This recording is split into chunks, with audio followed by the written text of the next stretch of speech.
Summer holidays வந்தாச்சு, நம்ம GT Holidays வந்தாச்சு. GT Holidays, South India's #1 travel brand. Meenakshi Faculty of Yoga Science and Therapy, BSc and MSc Yoga. Apply now. இந்த love seeds வரும் இல்லையா, போய் நிறைய அப்படியே பேசிட்டு இருக்கோம். இவர் கேட்குறாரு, சார் நீங்கள் காலேஜில் நல்ல எக்ஸ்பீரியன்ஸ் உங்களுக்கு அப்படின்னு. ஒரு 3 வேல ஐ லவ் யூ நீங்க சொல்லணும் அப்படின்னா without using a word I love you அப்படின்னா எப்படி இருக்கும்? ஐயோ, உங்க ஃபேன்ஸ்க்கு சொல்லுங்க ஒரு ஐ லவ் யூ. மோசமான ஐ லவ் யூவா இருக்கு sir. Do you ever Google something weird thing? என்னைக்காவது இந்த மாதிரி பிளாக் மேஜிக், ஏலியன், நான் அப்படிப்பட்ட உள்ள இல்ல. எனக்கு அப்படி எதுவும் வரவே இல்லையே சத்தியமா. என்னைக்காவது யாராவது ஹாய் மேக்னா அப்படின்னு கிட்டார் எடுத்துட்டு வந்து நின்று என்ன பண்ணுவீங்க? இம்ப்ரெஸ் ஆயிடுவீங்களா? இம்ப்ரெஸ் ஆயிடுவேன். அது of course ட்ரெயின்ல அந்த மாதிரி ஒருத்தர் அடுத்து எப்போ எந்த ட்ரெயின் பாருங்க அதெல்லாம் செக் பண்ணி பாருங்க.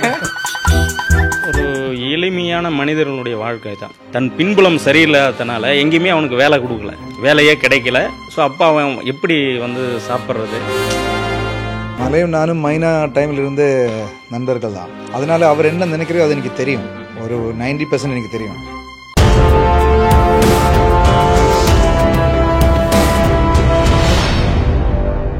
ஹாய் வணக்கம் அண்ட் வெல்கம் டு நக்கரன் ஸ்டுடியோ. நான் ராம்குமார். இன்னைக்கான கான்வர்சேஷன்ல நம்மளோட ஜாயின் பண்ணியிருக்காங்க மயில் டீம். வணக்கம். வணக்கம். விஷஸ் உங்களுக்கு படத்துக்கு நான் ஒரு நல்ல ட்ரைலர் பார்த்தோம், ரொம்ப இன்ட்ரெஸ்டிங்காக இருந்துச்சு. விஷஸ் உங்களுக்கு ஃபர்ஸ்ட் டிரெக்டரேட் இருந்து ஆரம்பிக்கும். எனக்கு மயில் இது ஆக்சுவலாக பேரே நல்லா இருக்கு. நிறைய இந்த ஆடியோ லான்ச்சில் கூட நிறைய விஷயங்கள் உங்களுடைய தமிழ் பற்றிலாம் பேசியிருந்தாங்க. மயில் அது என்ன ஒரு தலைப்பு, அதனுடைய பொருள் அப்படிங்கிறது?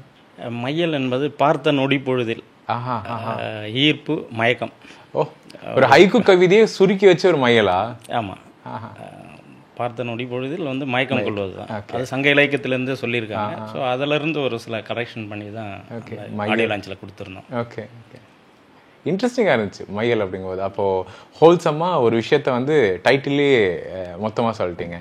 சில நேரங்களில் இந்த மாதிரி ரூட்டடான கதைகள் நம்மளுடைய இயல்பான வாழ்க்கையை நம்மளுடைய பின்னணியில் பார்க்குறது ரொம்ப இப்போ குறைஞ்சிக்கிட்டே இருக்குது. அந்த சோகால் கமர்ஷியல் ஃபார்மேட்க்கு ஏற்ற மாதிரி நிறைய விஷயங்கள் போய்கிட்டே இருக்குது. பட் இது ரொம்ப ஹாப்பியாக இருக்குது, நம்ம ஊர் சார்ந்து மண் வாசனையோட ஒரு படத்தை பார்க்குறது அப்படிங்கிறது. இதில் லைக் உங்களோட ஏர்லி டைம்லேருந்து இது இருந்துச்சா, லைக் இந்த மாதிரி ஒரு படம் பண்ணணும் அப்படிங்கிறது? இல்லை, இதுக்கு வந்து மண் சார்ந்து எடுக்கிறதுக்கு வந்து ஃபஸ்ட்டு இன்வால்மெண்ட்டோட இருந்து ப்ரொடக்ஷன் ஹவுஸுக்கு தான் வந்து வேணுகோபால் சாருக்கும் அனுபமா விக்ரம் சிங் மேம் தான் வந்து தேங்க் பண்ணோம்.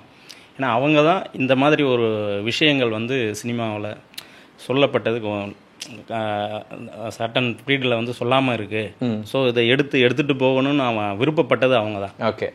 ஸோ அவங்க விருப்பப்பட்டு அதுக்கப்புறம் வந்து ஜெயமோகன் சார்கிட்ட கதைகள் எடுத்துக்கிட்டு அதுக்கப்புறம் சேது சார் தான் வந்து அந்த டீமில் வந்து என்னை இன்ட்ரோ பண்ணது. ஓகே. ஸோ அதுக்கப்புறம் தான் அந்த ப்ராஜெக்ட் அது அப்படியே போச்சு. அப்போ சேது சார்கிட்ட தான் ஆரம்பிப்போம். சார் வணக்கம். வணக்கம் வணக்கம். எப்படி இருக்கீங்க? நல்லா இருக்கு சார். நல்லா. இப்போ ஒரு ரூட்டடான ஒரு கதை அப்படிங்கும்போது நம்மளை தயார்படுத்திக்கணும். அப்போ அப்படியே அங்கே அப்படியே இப்படி உங்களை கட் பண்ணிட்டு அப்படியே பார்க்கும்போது அப்படியே ஒரு நம்ம ஊர் விழுப்புரம், அப்படியே நம்ம ஊர் அப்படியே அந்த பக்கம் இருக்கிற ஒரு மதுரை, அந்த மாதிரி ஒரு சைடில் இருக்க மாதிரி. ஆமாம். ஹவு இம்பார்ட்டன்ட் ஆக்சுவலி ஒரு அடாப்டடா ஒரு ஸ்கிரிப்டுக்குள்ள போயிட்டு இன்வால்மெண்ட்டோட பண்றது, அது இந்த மாதிரி ஜெயமோகன் சாரோட கதைகள் நம்மளை அடாப்ட் பண்ணிட்டு நம்ம போறது அப்படிங்கிறது ஹவு இம்பார்ட்டன்ட் சார்? அதுதான் ரொம்ப இம்பார்ட்டன்ட். காரணம் என்னன்னா, ஒரு கதையில் ஒரு கேரக்டர் நமக்காக எழுதப்படும் போதோ இல்லை நம்ம அதுக்காக காஸ்ட் பண்ணும்போதோ அதோட 100% ஜஸ்டிஸ் நம்ம அட்லீஸ்ட் நம்ம ட்ரையாவது பண்ணி. நிச்சயமா அதுக்காக இந்த கேரக்டருக்காக நிறைய ஒர்க் பண்ணிருக்கேன். சரி, அப்ப நான் உங்ககிட்ட இப்படி கேட்கிறேன், நம்ம ஒரு கதையெல்லாம் கேட்டு முடிச்சதுக்கு அப்புறமா ஒரு ப்ரிப்பரேஷன் ஒன்று இருக்குள்ள ஒரு ஆக்டருக்கு. ஆமா, அந்த பேசிக் ப்ரிப்பரேஷன் அப்படிங்கிறது என்னவா இருக்கும்? வெல்லாம் இந்த படத்தை பொறுத்த வரைக்கும் அந்த கதை ஃபர்ஸ்ட் அந்த ப்ரொஜெக்டோட ஸ்டார்ட்ல இருந்து நம்ம இதில் கூட ட்ராவல் பண்ணதுனால ஒரு இடத்துல நமக்கு தெரிஞ்சது, டைரக்டர் கிட்ட உள்ள இன்ட்ராக்ஷன் இருக்கும், சார் சொல்லி விஷயங்கள் இருக்கும், இதெல்லாம் சேர்த்து நமக்கு தெரிஞ்சது இந்த மாதிரி தான் இந்த கேரக்டர் இருக்கணும் அப்படின்னு. அதுக்காக ஒரு 6 மாதத்தை ப்ரிப்பரேஷன். அது நம்ம தாடி வளர்த்தாகட்டும், ஹேர் ஆகட்டும், அதெல்லாமே பேசிக் இன்வால்வ்மென்ட்டோட ஃபுல் இன்வால்வ்மென்ட்டோட தான் பண்ணியது. என்னால் என்னோட கெப்பாசிட்டியில் என்ன பண்ண முடியுமோ அதை நான் பண்ணேன். Best you bring. Okay sir, வாழ்த்துக்கள். தேங்க்யூ. நிறைய விஷயங்கள் பண்ணுங்க. மேம் கிட்ட பேசுவோம். மேம் வேற பிஆர்ஓ சொல்லிட்டு போனார்ல நாசர் சார், அமலாப்பாள் அப்படின்னு விஷஸ் மேம் உங்களுக்கு டூ மோர் ஃபிலிம்ஸ். ஆக்சுவலி மயில் ரொம்ப அழகா இருந்துச்சு அவர் சொன்னதே. பார்த்த நொடி பொழுதில் ஈர்ப்பு அப்படிங்கிறது the first sight that means actually அதுதான் அவர் மீட் பண்ணாரு. How is your first sight with the team? எனக்கு வந்து இந்த டீம் மறக்கவே முடியாது. என்னன்னா ஒரு நிமிஷம் எனக்கு இப்போது இருக்குது. இப்போது எனக்கு வந்து இந்த மூவியில் ஃபஸ்ட்டு டே கூட லாஸ்ட் டே வரைக்கும் இருக்கிற எல்லா மூமெண்ட்ஸும் வந்து எனக்கு ஞாபகம் இருக்குது. அவ்வளோ ஹாப்பியாக அந்த ப்ரொஜெக்ட் வந்து நான் பண்ணாங்க. ப்ரொடியூசர் ஆகட்டும், டைரக்டர் ஆகட்டும், ஹீரோ ஆகட்டும், டெக்னீஷியன்ஸ் ஆகட்டும், எல்லாருமே அந்த லொக்கேஷனில் இருக்கிற எல்லாருமே வந்து எனக்கு வந்து ஹெல்ப் பண்ணாங்க. இந்த கேரக்டருக்கு வந்து எப்படி கொண்டு வரணும், அது எப்படி டிசைன் பண்ணணும், எல்லாத்துக்குமே மேனரிசம் மட்டும் இல்லை, எனக்கு வந்து தமிழ் பேசுறதுக்கு யாருமே இல்லை. அந்த 6 மாசத்துல பேசிடலாம். அப்போ அதுக்கு எல்லாமே வந்து டைரக்டர்ஸ் ரொம்ப சப்போர்ட் பண்ணாங்க. இப்போது நான் வந்து இந்த மூவி ஸ்டார்ட் பண்ணுறதுக்கு அப்புறம் தான் ஜாயினே பண்ணாங்க. அப்போது சார்கிட்ட கேட்டாங்க என்னைக்கு சார் ஷூட்டுன்னு கேட்கும்போது என்ன நெக்ஸ்ட் வீக்கு தான். அப்போ நான் இந்த டைலாக்ஸ் எல்லாமே வந்து படிக்கணும் இல்லை. ஆனால் இவரை வந்து ஒரு டென்ஷன் கூட தராமல் ஃப்ரீயாக அது வந்து செட்டில் வந்து ஹாப்பியாக இருந்தாங்க. ஓ, ஆன்சர் டைரக்டர் போல. Okay okay okay. கஷ்டப்படுத்தாமல் வேலை வாங்குறதுல எல்லாமே எனக்கு வந்து ஒரு சீன்ஸும் வந்து நான் ஹாப்பியாக இவர் கூட என்ன அவ்வளோ சப்போர்ட் பண்ணாங்க. இப்போது ஒரு சீன் வந்து நமக்கு வந்து இப்படி செய்தால் எப்படி இருக்கும், நமக்கு ட்ரை பண்ணலாமே. அது ஒரு கேரக்டருக்கு செய்யும்போது இப்போ அல்லின்னா கேரக்டர் எனக்கு மட்டும் இல்லை, இவர் கூட ஒரு பிளான் இருக்கும். ஓகே, அல்லி சிரிச்சா அப்போ நல்லது, அது சார் கொடுக்குவாங்க. சிரிக்கும் போது இப்படி நோக்குங்க, அது பார்க்கணும். அந்த இன்புட்ஸ் எல்லாம் நிறைய கொடுத்து super super. Sir highly talented. அப்போ அது அந்த இடத்துல நம்ம கூட நடிக்கிறவங்களுக்கும் அந்த லெவலுக்கு பொட்டன்ஷியல் இருக்கும்போது நமக்கும் அந்த அளவுக்கு நமக்கும் வந்துடும். கொஞ்சம் அதை ரியாக்ட் பண்ணணும் இல்லையா, அந்த ரியாக்ஷன் நமக்கும் நல்லா வந்துடும். அதுதான் சார் கிட்ட வரும். சார் நீங்கள் அப்போ வந்து எப்படின்னா ஒரு நல்ல ஒரு டிரெக்டராக வந்து எல்லாத்துக்கிட்டையும் ஒர்க் வாங்கியிருக்கீங்க. செட் டு ஸ்க்ரீன் இல்லைன்னா ஸ்கிரிப்ட் டு ஸ்க்ரீனுங்கிறது ரொம்ப ஒரு இம்பார்ட்டண்டான விஷயம் ஒரு டிரெக்டரை பொறுத்தளவுக்கு. எழுத்திலிருந்து திரைக்கு கொண்டு வரது அப்படிங்கிறது தான். மயில் சொல்லுங்க, அந்த கதை உருவாக்கமா இது எப்படிப்பட்ட ஒரு கதையா எழுதுனீங்க? இப்போ அதை வந்து திரையில பார்க்கும்போது எப்படி வந்திருக்கு? இஸ் தட் லைக் 100% நீங்க எழுதுனதா அங்கே வந்திருக்கா? என்ன மாதிரியான கதை மக்களுக்கு மயில் சொல்ல போகுது? ஒரு எளிமையான மனிதர்களுடைய வாழ்க்கை தான். என்னென்னா ரைட்டப் வந்து Jeyamohan sir. So screenplay, dialogue எல்லாமே ஃபுல் பவுண்டடாக கொடுத்துட்டாங்க. ஸோ அதுக்குள்ளே நம்ம ஒரு புள்ளி கூட வைக்கக்கூடாது அப்படின்றதான் நம்ம ஹோல் டீம் முடிவு பண்ணது.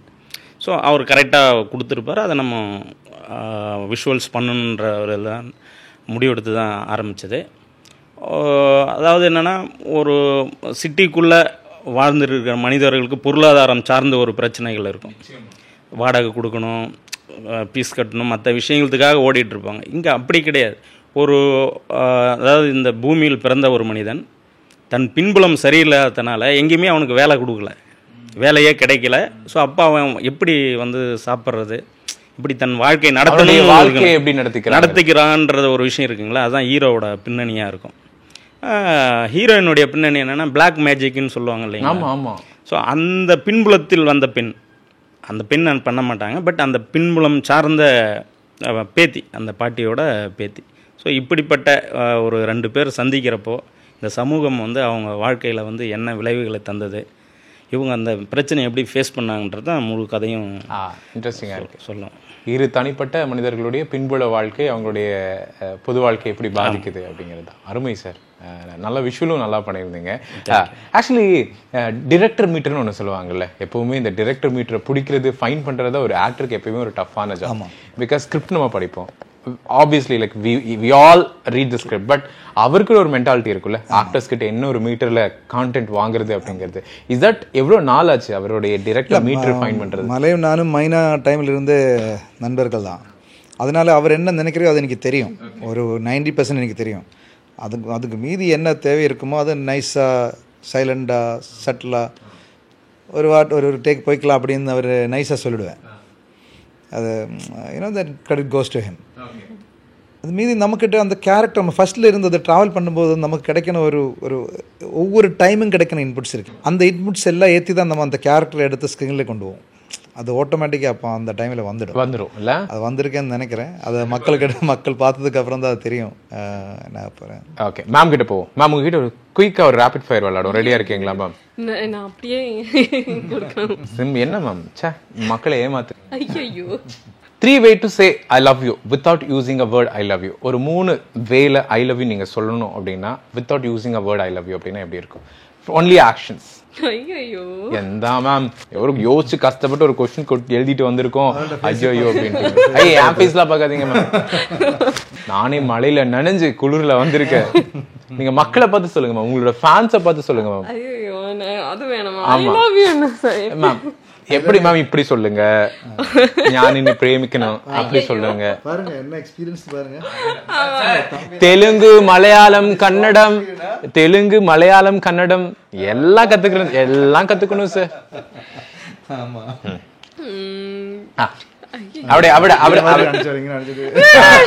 அதெல்லாம் அது வேற ரியாக்ஷன்.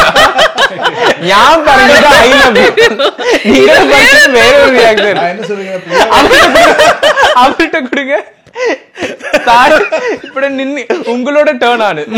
நீங்க இப்ப சொல்லுங்க ஐ லவ் யூ. உங்க ஃபேன்ஸுக்கு சொல்லுங்க ஒரு ஐ லவ் யூ. மோசமான ஐ லவ் யூவா இருக்கு சார். பாருங்க ஹீரோயினை பார்த்து ஐ லவ் யூ இது இப்படி காட்டுங்க. எப்படி சரி இப்ப அவங்க கிட்ட கொடுங்க. சாரோட ஐ லவ் யூ எனக்கு ரொம்ப danger I love you. Love you நீங்க பெஸ்ட் பர்சன். கண் அப்படி காட்டுங்க, கண் இப்படி காட்டுங்க. அது டைரக்டருக்கு டாஸ்க் எல்லாம் இருக்குமா? இந்த ஐஸ்ல பாருங்க சார் என்ன லவ் இருக்குன்னு. அவர் அப்படிதான் சார்.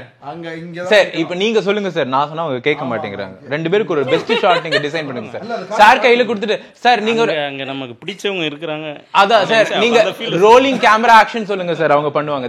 சார் நீங்க ரோலிங் கேமரா ஆக்ஷன் சொல்லுங்க. இல்ல பேசாம ஒன்னு பண்ணுவோம் சார். ஒரு பெஸ்ட் ஷாட், ஒரு பெஸ்ட் ஷாட் நீங்க இப்ப டைரக்ட் பண்ண போறீங்க. ஜஸ்ட் நீங்க வந்து ரோல் கேமரா ஆக்ஷன் அது மட்டும் சொல்றீங்க. ஒரு பெஸ்ட் டயலாக் படத்துல இருக்கிறது நீங்க இப்ப லைவா பெர்ஃபார்ம் பண்றீங்க. ரெடியா இருக்கீங்களா? அதுதான் அந்த ஃபீல்ல சார் நீங்க எப்படி ரொமான்ஸ் பண்ணுவீங்கன்னு ஒரு ரேட்ல பார்த்தனே சார். சார் இது சீன்ஸ் போயிட்டு இருக்கும்போது இந்த லவ் சீன்ஸ் வரும் இல்லையா, போய் நிறையா அப்படியே பேசிட்டு இருக்கோம். இப்போ இவர் கேட்குறாரு, சார் நீங்கள் காலேஜில் நல்ல எக்ஸ்பீரியன்ஸ் உங்களுக்கு தெரியுது சார், எனக்கே நல்லா தெரியுது. அதே அதே அல்ல ஸ்ட்ராங்கான அதான் ஃப்ரெண்ட்ஸா இருக்கீங்கன்னா தெரியுது. சரி சார் நீங்க அப்படியே மேட்டர் மாத்தாதீங்க சார். நீங்க அந்த டைலாக் சொல்லிருங்க. ரெண்டு பேரும் ரெடியா இருக்கீங்களா? மேடம் கையில மைக். Madam ready? போதும் மனசு வசியத்தோடய நிப்பாட்டிக்கலாம். Weird thing you ever google இட்னா என்னவா இருக்கும்? Do you ever google it something weird thing? என்னைக்காவது இந்த மாதிரி பிளாக் மேஜிக், ஏலியன், அப்படிப்பட்ட புள்ள இல்ல.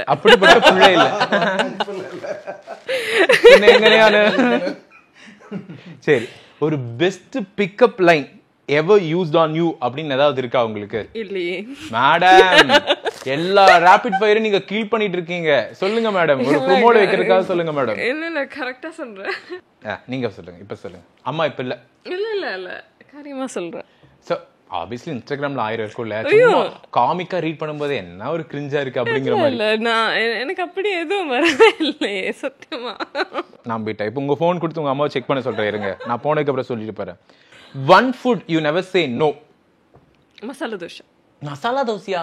நான் நினைச்சேன் மீன் கறி அப்பம் அந்த மாதிரி ஏதாவது போவீங்கன்னா மசாலா தோசைட்டீங்க. ஆமா எனக்கு வந்து மசாலா தோசை ரொம்ப பிடிக்கும். Masala dosa. Okay, what is the one thing always உங்களை எக்ஸைட் பண்ணிட்டே இருக்கும் அப்படின்னு என்ன இருக்கும்? That one thing excites you most? சினிமாவா? ஓகே, இப்போ ஒரு 3 படம் நீங்க சஜஸ்ட் பண்ணுங்க எங்களுக்கா. Just 3 films. மலையாளத்துல ஏதோ எதெங்கிலும் தமிழ்ல வர்ணம் ஆயிரம்.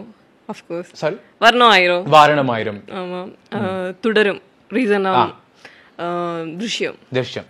எனக்காவது யாராவது ஹாய் மேக்னா அப்படின்னு கிட்டார் எடுத்துட்டு வந்து நின்னு எனக்காக நீ தான் உனக்காக நான் தான் என்ன பண்ணுவீங்க? இம்ப்ரெஸ் ஆயிடுவீங்களா? இம்ப்ரெஸ் ஆயிடுவேன். அது ஆஃப் கோர்ஸ் ட்ரெயின்ல அந்த மாதிரி ஒருத்தர் அடுத்து எப்போ எந்த ட்ரெயின் பாருங்க, பாருங்க அலப்பி எக்ஸ்பிரஸ் பாருங்க. ஐடியா சேஞ்ச் த லைஃப் அப்படின்னு என்ன சொல்லுவீங்க? That one idea change the life. Idea ஒரு விஷயம் லைஃப்ல சேஞ்ச் பண்ணது அப்படின்னா என்ன? அஃப்கோர்ஸ் நான் வந்து படிக்கிற டைமில் வந்து கலவுல் 7 ஜாயின் பண்ணாங்க. அது வந்து ரைட்டாக டெசிஷன் எடுத்தேன்னு நினைக்கிறேன். அதனால தான் இந்த மாடலிங் ஆக்டிங் எல்லாமே ஸோ ரைட் டெசிஷன் எடுக்கிறீங்க. சூப்பர், வாழ்த்துக்கள். தேங்க்யூ. சார் கிட்ட போவோம், டிரெக்டர் சார் கிட்ட. சார், ஒரு நல்ல திரைப்படம் மையல். இப்போ நான் முதலே ஆரம்பிக்கும் போதே கேட்டது தான். ஆக்சுவலாக என்னென்னா லைக் இப்போது நிறைய கார்ப்பரேட்ஸ் இன்வெஸ்ட்மெண்ட்ஸ் வந்துடுச்சு. அப்போது நிறைய மக்களுக்கு வந்து ரெஃபரன்ஸோடையே சினிமாக்கள் வருது, ஃபுல் அண்ட் ஃபுல் ஆக்ஷன்ஸோட. அப்போ அந்த இயல்பான விஷயங்கள்லாம் குறைஞ்சிக்கிட்டே வருது, இல்லாமல் போயிடுது. பட் மையலில் வந்து பார்த்தீங்க அப்படின்னா எல்லாம் நீங்கள் சொல்கிற கதைகள்லாம் ரொம்ப நெருக்கமாக இருக்குது. அப்போ இது எந்த அளவுக்கு ஆடியன்ஸோட கனெக்ட் ஆகக்கூடிய ஒரு விஷயமா இருக்கும்? எப்பவுமே என்னென்னா நம்ம அறியாமலே நம்மளுடைய மைண்ட்லேயும் மூளையிலையும் வந்து சில விஷயங்கள் ஒட்டியிருக்கும். அது இசையாகட்டும், நம் கலாச்சாரமாகட்டும் இருந்துகிட்ருக்கோம். அது எப்பயுமே அது வந்து எவர் கிரீன் நம்ம சொல்கிறோம். அதை எடுக்கிறது தான் நம்ம யோசிச்சுட்டு இருப்போம், இது ரீச் ஆகுமா ஆகாதா அப்படின்னு சொல்லிட்டு. ஸோ மக்கள் பார்க்குறப்போ அவங்கள ஈர்க்கும்ன்ற ஒரு நம்பிக்கையில் தான் மையல். சார், டைட்டிலே மையல்னு வச்சுட்டீங்க, ஃபர்ஸ்ட் சைட் வேற, பார்த்தோன்னு ஈர்க்கிறதா, பார்த்தோன்னு பக்காவா ஈர்த்துரும் சார். தேங்க்யூ ஸோ மச் உங்களுடைய டைம்காக. படம் நல்ல ஒரு பெரிய வெற்றி அடையணும். இன்னும் இந்த மாதிரியான இயல்பான படங்கள் பெரிய அளவில் மக்கள் மத்தியில் போய் சேரும் அப்படின்னு நம்மளுடைய நக்கீரன் டீம் சார்பாக உங்களுக்கு வாழ்த்துக்கள். தேங்க்யூ ஸோ மச் உங்களுடைய. தேங்க்யூ.